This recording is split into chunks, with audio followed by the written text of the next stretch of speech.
Friends, இன்றைக்கி நம்ம சேனலில் என்ன பார்க்க போகிறோன்னா கோதுமை வச்சு ஒரு ஸ்வீட் பண்ண போகிறோம். கோதுமை மாவு லட்டு. அதுக்கு தேவையான பொருட்கள் என்னென்ன, அது எப்படி செய்யலாங்கிறத பார்க்கலாம். கோதுமை மாவு, நாட்டு சர்க்கரை, முந்திரி 10லேருந்து ஒரு 12, பாதாம் 7, திராட்சை, தேவையான அளவு நெய், முந்திரி. இப்போ கோதுமை மாவு லட்டு எப்படி செய்கிறாங்கள பார்க்கலாம். வானொலியில் கொஞ்சம் நெய் விட்டு நம்ம கோதுமை மாவு வாசம் போகிற வரைக்கும் வறுத்துக்கலாம்.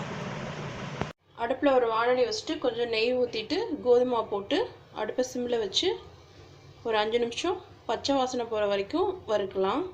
கோதுமை ஒரு 5 நிமிஷம் அடுப்பை சிம்லேயே வச்சு வறுத்துட்டோம். இப்போ அடுப்பை ஆஃப் பண்ணிவிட்டு ஒரு 2 நிமிஷம் லைட்டாக சூடாக இருக்கிற வரைக்கும் வச்சுட்டு நம்ம மாவு உருண்டை பிடிக்கலாம். மாவு ஓரளவுக்கு ஆறிடுச்சு. இப்போ நம்ம இதில் ஏலக்காய் தூள், திராட்சை, பாதாம், முந்திரி சின்னதாக கட் பண்ணி வச்சுருக்கேன், அதுவும் போட்டுக்கலாம். நாட்டு சர்க்கரை,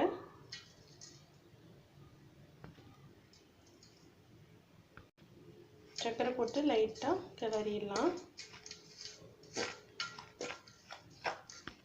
நெய் லேசாக சூடு பண்ணி வச்சுருக்கேன், ஊற்றிக்கலாம்.